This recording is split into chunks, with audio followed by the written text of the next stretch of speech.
Hello, everyone, and welcome back to Jake's Take with Jacob Elyachar Podcast. I'm your host, Jacob Elyachar, Chief Content Producer and writer of jakestake.com, a pop culture entertainment news website. Now, if you're listening to this on Apple Podcasts, Google Podcasts, Spotify, Spreaker, Deezer, Podcast Addict, give us a 5-star review and please subscribe. If you're watching us on YouTube, please hit the like button and please also hit subscribe. Alrighty, my next guest is an award-winning musician. He has received over 24 awards for Best New Song and Video Awards across various international music film festivals. And as of this recording, his music has been streamed over 3.6 million times on Spotify. And he's toured across Australia, Europe, New Zealand, and the United Kingdom. So please help me welcome Eden James. Hi, Jake. How are you? I'm doing good. You didn't expect that intro, did you? No, and I really liked it because I felt like I was on a talk show, and so I felt I needed to do the jog out and greet my host. Excellent. Maybe a talk show maybe would be in the future, but however, I'll stick with podcasting. But thank you so much for taking time out of your schedule to talk with me today. I really appreciate it. Oh, I'm happy to be here. All right, so let's get started. So when did you get interested in music, and how did that passion evolve into desire to pursue a career in the music industry? Probably started before I was 8 years old. My mother is a piano player, and we had a piano in the living room. And but what really, I think the pivotal moment was when I was 8. I started drum lessons, and my drum teacher told me that Paul McCartney made £1 per minute from his songwriting royalties, or something like that, whether it was £1 per second or minute or whatever. And I thought, wow. Okay, that sounds like something that I'd love to do. So just like when I was 8 years old, my 8-year-old brain thought, I'm going to be a songwriter. And I think I just was never able to shake that. But I think naturally my music, like I was drawn to music in a very deep and strong way. So it was always my passion. And so I knew I was going to be a songwriter, and I started writing at a very early age, and just have never looked back. And it's really a blessing to be where I am. I think that I agree completely. I think I had to say with Paul McCartney, the pound per minute, I think it's now doubled or quadrupled, like with inflation at 10 pounds per second. Yeah. Well, yeah, like I'm not talking about his time that he puts in. Like if you say you're a lawyer and you make $250 an hour or whatever, like it's like every second, every minute of the day for the last 50 years or whatever. That's how it accrues. But you're probably right. It probably has, like when I was 8 years old, that's a long time ago. So I'm sure in the last few decades, it has quadrupled. Awesome. Speaking of Beatles, did you see that Paul McCartney, Rick Rubin documentary on Hulu? No. It's very fascinating. After this podcast, you should, or if you have a chance this week, go check it out. It's fabulous. Oh yeah, I will. That's a good pairing. Cool. It is. All right. So speaking of music heroes, who are they and how do they inspire your sound? One of my early heroes was Billy Joel. I listened to his whole collection at when I was a teenager, and he had quite a large catalog. And we used to go on road trips with my family, and I'd listen to Billy Joel on my Walkman in the back seat of the car, and I'd go to sleep like listening to Billy Joel. And I think that gave me a great sense of melody writing and storytelling in general.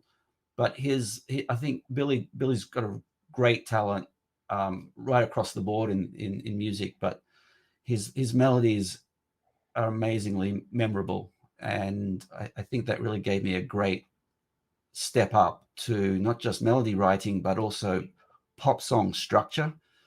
There's something that I do when I'm writing is I really look out for those magic moments, and because I think every line and every lyric and every interval of the music needs to be a magic moment. So until you feel that there's some kind of magic happening, pursue it and keep going. You're not there yet. And I think Billy Joel was one of these writers who really knew how to bring out that magic in writing. I agree completely. Have you ever seen Billy Joel live? Yes. Yes, I've several times. And there was one time I saw him with Elton John together. Two of them played together. Is that the Face to Face tour? Probably. It's probably called something like that. Yeah. I would have given my everything for to see the Face to Face tour. But however, I did see them separately. Both of them are one, I saw Billy Joel when he was in Kansas City. He's one of my all-time favorites. And my go-to karaoke song is We Didn't Start the Fire. So when I heard that guitar riff, I went out of my seat and jumped out of my chair so badly when I was with my family. Yeah, and what a great entertainer he is as well. Not just songwriter and in the studio and all that, but on stage as an entertainer. Wow. Wowee. I'm just so grateful I got to see him before the pandemic. Yeah.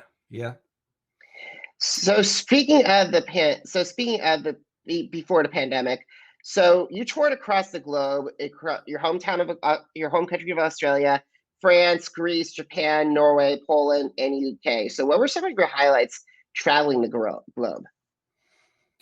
I particularly remember some tours in Norway, which I just have a very fond memory of touring in Norway.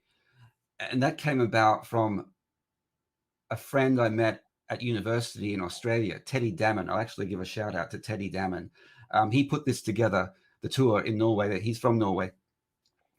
And he arranged for a limo driver to pick me up and take me to every gig. And like I was just being limoed around. And he was just the best tour manager. And I don't know, there was something about, I'd never been to, well, actually, I had been to Norway before. This was not my first time, but it was just a really well-run tour. And I've got Teddy Damon to thank for that.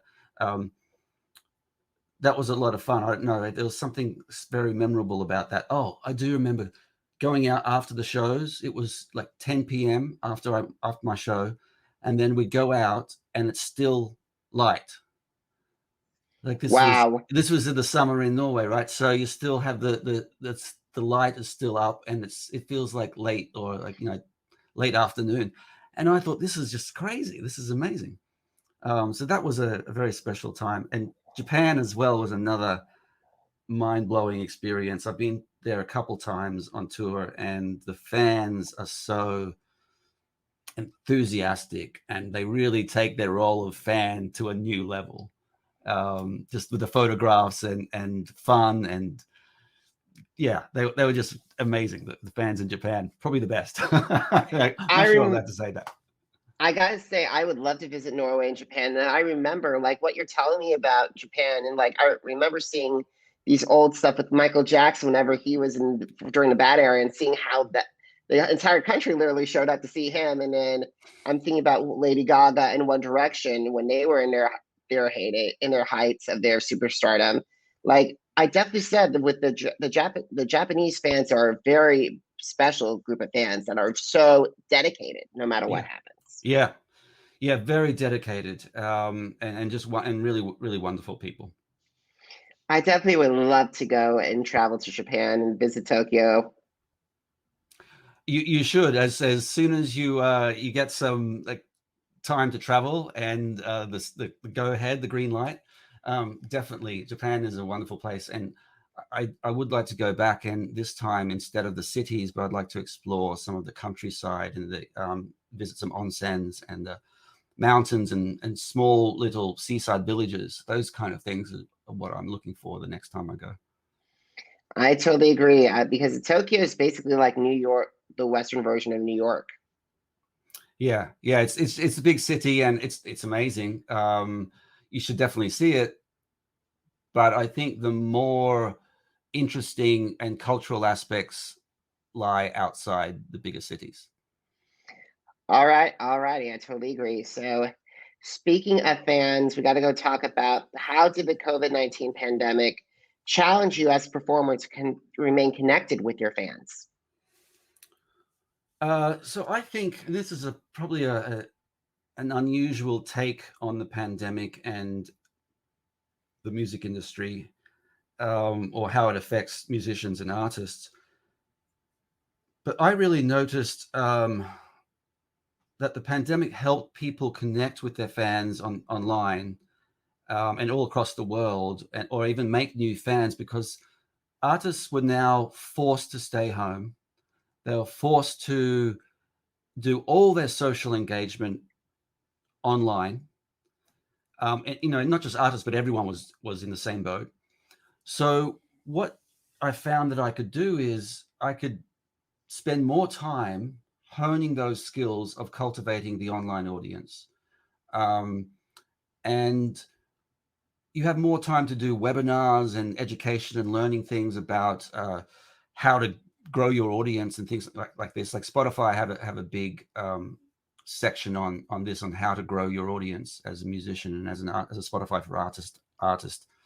And I think the pandemic actually gave us that opportunity. It's like, okay, you've got all the time in the world now. Not exactly, but more than usual. And you're at home, we're glued to our screens.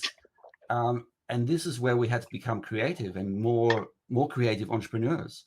And we have to sort of, okay, study these 101s on how to grow your audience on social media. And these are things that musicians are generally terrible at, and because usually they're off to practice, they're off to gigs, they're out doing the social thing. But when it comes to like the textbook maneuvers, they're not that good at sitting down and actually really nutting things out. They're more like the movers and the shakers. So I think the pandemic actually forced a lot of artists to educate themselves and sort of uptick themselves in how to reach and how to grow their audience. So I think that's a great thing. Yeah. I totally agree, because the thing is, I love seeing the artists at their homes, no matter if they're living in a mansion like Sir Elton John or a mini or an apartment. It's still great to see them connect and like say we're human. They're not just all gods that are promoted.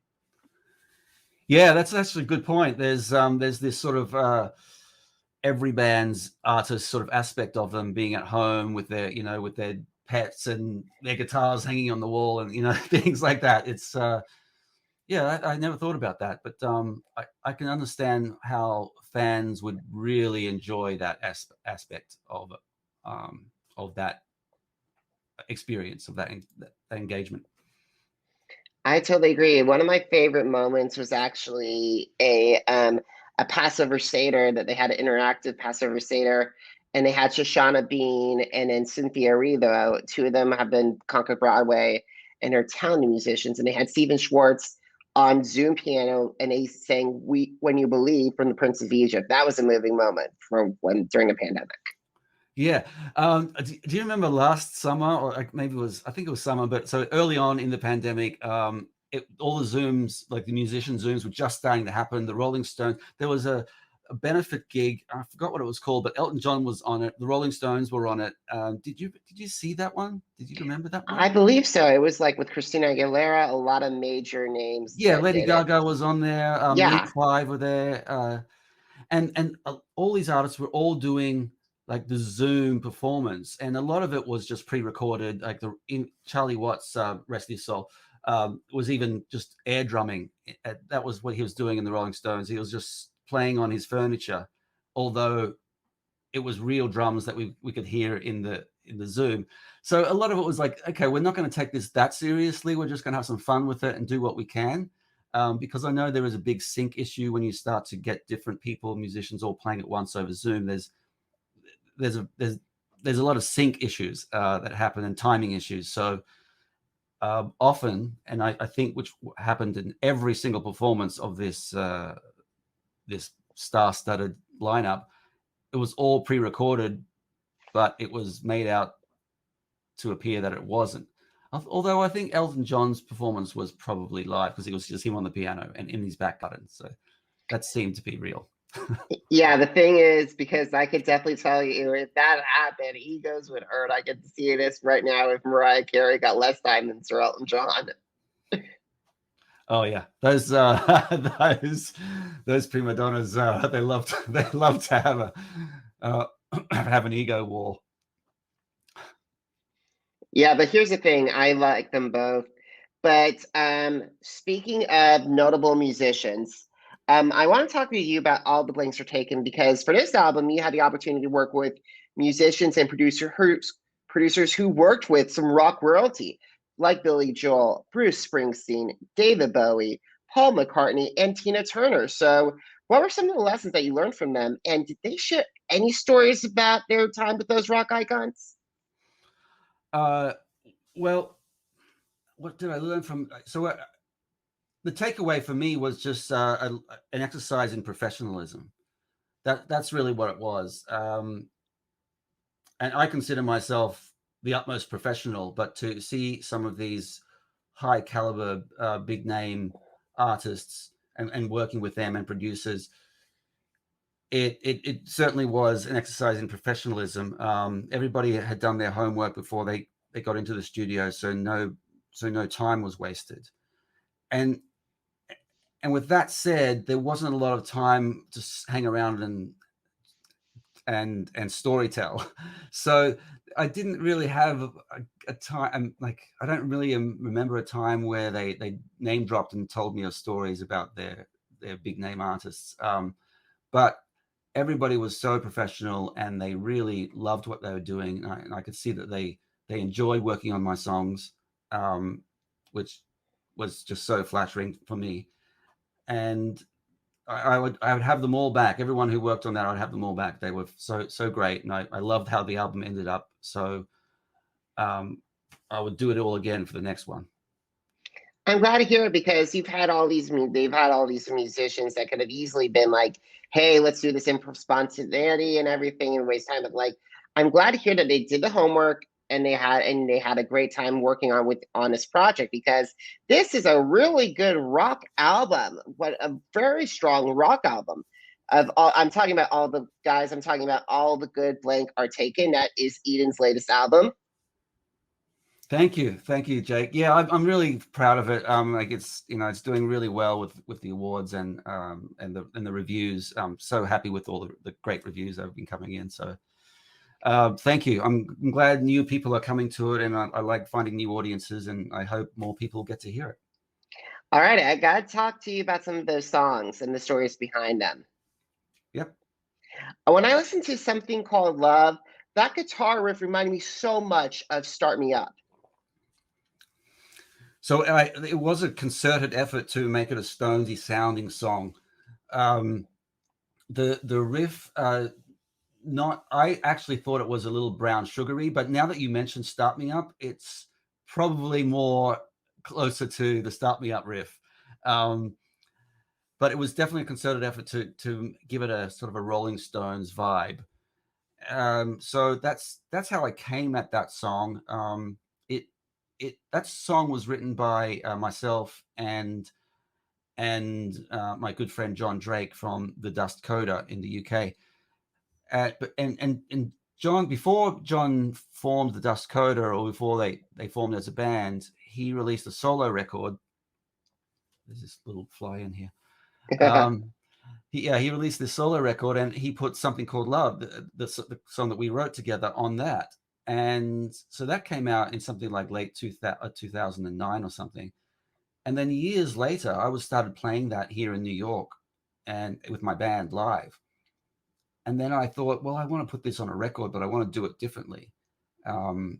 So I changed the style of it, and I thought it would fit really well doing this kind of Stonesy kind of vibe. So that's how the riff came about. It's like I knew what I wanted from it, and I said, okay, let me like find a way to make this as Stonesy as possible, but still, putting my name and my brand on it. I totally agree, because it would be flattered for Mick and Keith and Ronnie, but like, if you're Eden James. Yeah, thank you. Alrighty, so Stranger, I thought, was like a Lenny, was something a little bit of Lenny Kravitz swagger in it. So what's the story behind that song? Well, that's interesting that you mentioned Lenny Kravitz. Is I haven't heard his name referenced to any of my stuff, not since the first album where I had a hit with Now or Never, which was very much like a Lenny Kravitz type guitar song.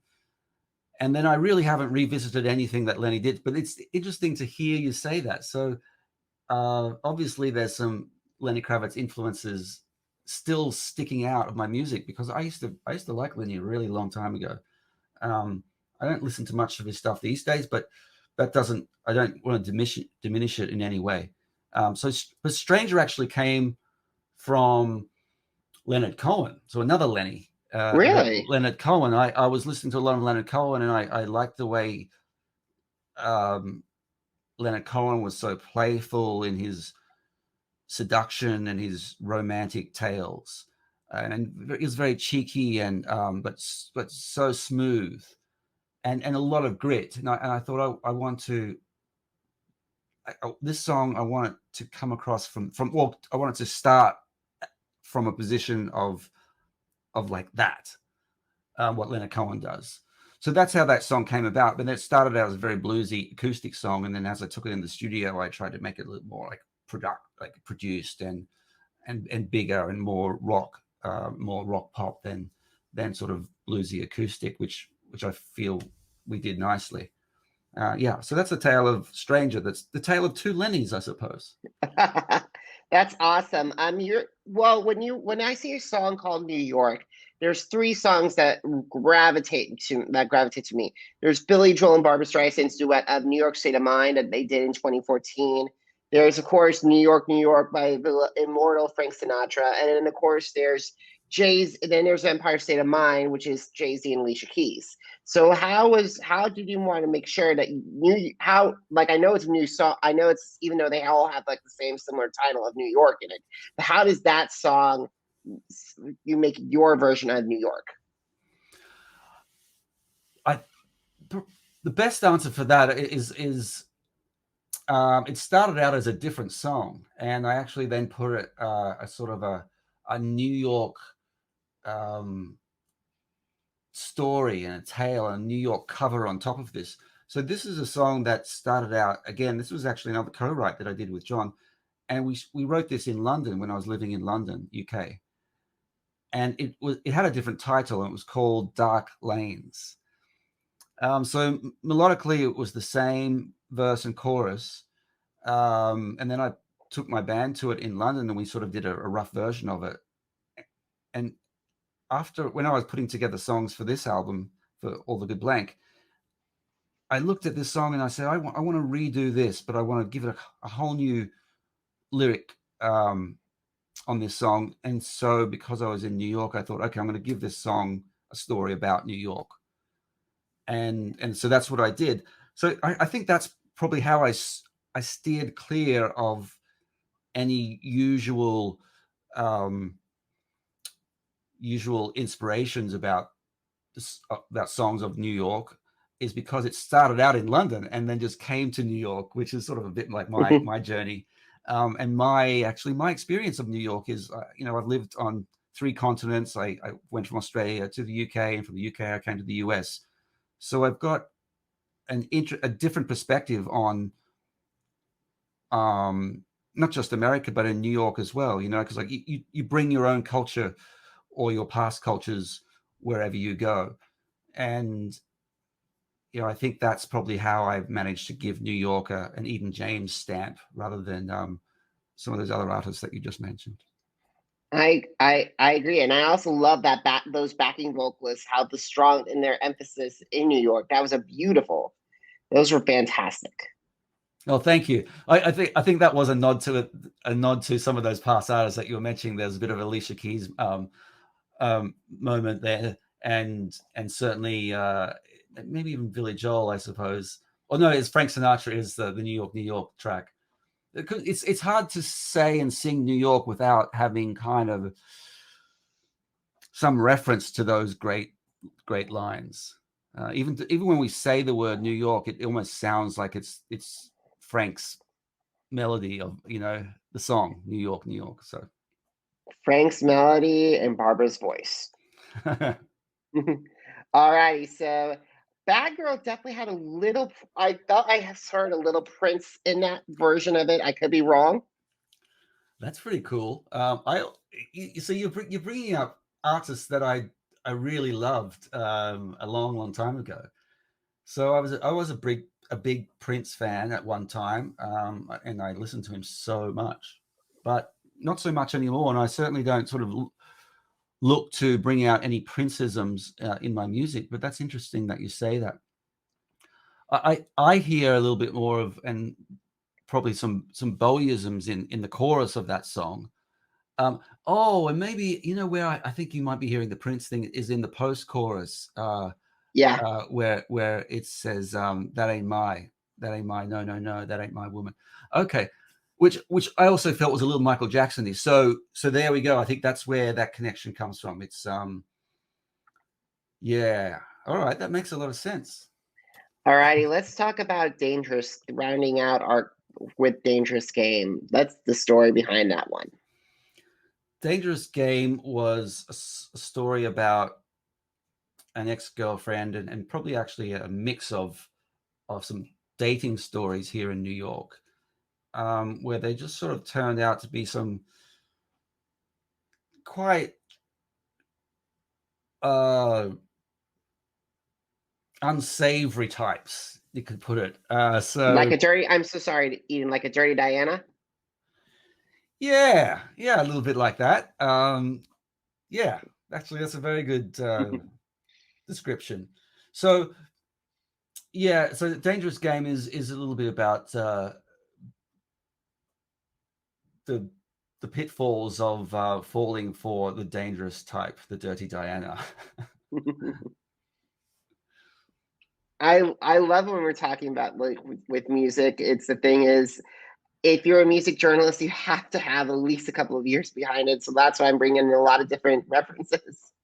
Yeah, well, that's excellent. When I was growing up, I think when I went to music college, the three greatest music artists in the world were Prince, Michael Jackson, and Madonna, and so I was listening to a lot of those guys, and that wasn't even in their prime. This was kind of like just post their prime, and they kept going,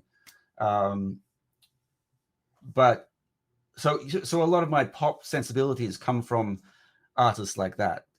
But then I felt that I really moved away from pop and sort of focused on the rock and also the alternative and the indie side of rock, where I feel I'm very comfortable. And but even in those genres that I'm talking about, they're still, I mean, the best, what I would call the best of those genres have still a heavy hand or a heavy dose of pop song in it. Like even some of the most indie or alternative albums that we can think of are still very, very much pop albums. Things like Lou Reed's Transformer, and the Strokes. Like the Strokes' first album. These are great songs which you could probably strip down and perform in any style, and they'd still be great songs or great pop songs. So I totally agree. I totally agree with that. And the thing is, I just read a tweet that said that Prince, Michael, and Madonna were the foundations of MTV, which is correct. Yeah. I suppose they were the superstars of not just of their time, but I think they started this sort of like untouchable superstar, like the cream of the crop thing, that every decade there was a new handful of new superstars that sort of took that place. Like a Celine Dion, Mariah Carey from the 1990s, and then Britney, and then NSYNC and Beyonce of the and then of Gaga in the 2000s, and then Taylor Swift, and then Bruno Mars in 2010, and then now Billie Eilish in the 2010s. Yeah, and honestly, I actually stopped listening to and stopped paying attention. I think I stopped paying attention to that kind of stuff because I'm not really interested in making outright pop music. So I'm not really interested in what's going on out there because otherwise you'll get distracted and misled. And I'm not saying that it doesn't have a valid place, but for personally, I tend to look at more more sort of underground musicians and I don't know, something that has music, trying to write music that has sort of more staying power and longevity associated to it, because pop music is a dangerous game, I suppose, when if you're looking at making something that has staying power, because like the whole idea of pop is to appeal to the current trend, and that's really hard to make music that appeals to the current trend but also gets better or stays over time. But anyway, I'm going on a bit of a tangent, and I can talk about music for ages. I know we could talk about music for ages, but however, we got to start winding down our conversation. So, who are your dream collaborators? The singers, the songwriters, the musicians, the producers, and how would they enhance your sound if you had the opportunity to work with them? I really love what the National are doing. I think that's it's something that's it's quite unique, and it's quite now, but it still maintains this sort of level of alternative or indie style. So there's Matt Berninger from the National. I'd like to sing with him or even co-write. Who I just thought of, Ron. What's his name? Ron Gallo. Have you heard of Ron Gallo? I have not had the opportunity to hear of Ron Gallo. Well, I'm glad I brought him up, because you'll check him out, because as a music fan, I think you'll really enjoy it. Ron Gallo is just doing amazing things as a rock indie artist, but a hybrid. Like, he's sort of like, I think he's a bit like the new Beck, because he actually steps across a lot of musical lines. Like, from one album, from album to album, they're completely different. And even on each album, he does sort of stray from the path of what, like, songs of genres. So incredibly talented, but each song that he does is it's clever. It's credible. It's just really great. Like, check him out. Ron Gallo is, yeah. So I'd like to do something with him, whether we produce or co-write. And also the singer from Razorlight. Do you know a band from England called Razorlight? I have not had the opportunity to listen to Razorlight, but I will check them out. Yeah. So the singer Johnny Borrell, they've been around for a couple decades now, and I just really like to work with Johnny Borrell. I think we'd click in a very interesting way. Like, I was listening to some Spotify today, and Razorlight came on, and then one of my songs came on after it, and I was listening to the production and the sound, and I thought, wow, this is actually really, really similar in not just production sound, but genre, and in so many ways. So I thought that's what gave me the idea. I thought, oh, maybe I could work with Johnny Borrell. It would be pretty cool. Awesome. So one of my second to last questions is, if you had the opportunity to meet with international musicians who are trying to break into the music industry, what advice would you share with them? Ask questions. Ask many questions, because it's so important, and it can save you so much energy, resources, time, and money, and save you from making some big mistakes if you ask the right questions. Do your homework beforehand. With every opportunity that you have, do your homework, and ask the right questions, because if you don't, and this happened to me many times. You get disappointed. You realize it's not a good match for you, or it's something that's not working out. Maybe it's a producer or a manager or a booking agent or a sync agent. Who knows? But if you don't ask the right questions at the beginning, they'll reveal themselves later on, and it may be disappointing, and you might work out that things aren't going as you planned. So that's my best advice, I think, is ask a lot of questions and do your homework before every opportunity. Awesome. So my last question, ready? Mm-hmm. Where can my audience find your music and also follow you on social media? My website, edenjames.com, has the links to all my socials. So you can find me on Instagram, Twitter, and Facebook, TikTok. But if you go to edenjames.com, you can find the links there, and also on my Linktree, which is a little more concise and has all the latest info on my Linktree, which is linktr.ee /Eden James Music. Awesome. So, guys, if you miss an episode of the Jake's Take with Jacob Elyachar podcast, head to Apple Podcasts, Deezer, Google Podcasts, Spotify, and Spreaker.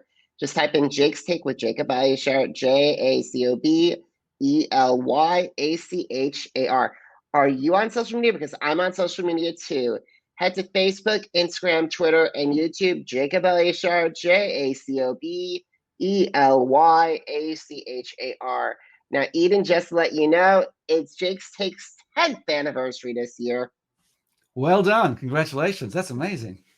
Thank you so much. So if you want to see more articles, more interviews, and more music reviews, head to jakes-take.com. Once again, jakes-take.com.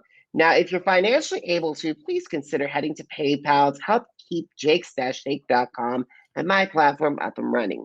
I'm actually the one to schedule interviews with Eden, to write all the questions, to do all the editing. So it's just me. And if you're financially able to, great. I really appreciate it. But if you're not, please consider following me on social media and also subscribing to the podcast. It will help out tremendously. Eden, I had such an incredible time talking with you today. Well, thanks for having me on, Jake. It was a pleasure to chat with you. All right, guys. Thank you so much for taking time out of your schedules to watch and to listen to this. And have a fantastic one. Until next time, have a great one, everybody. Bye.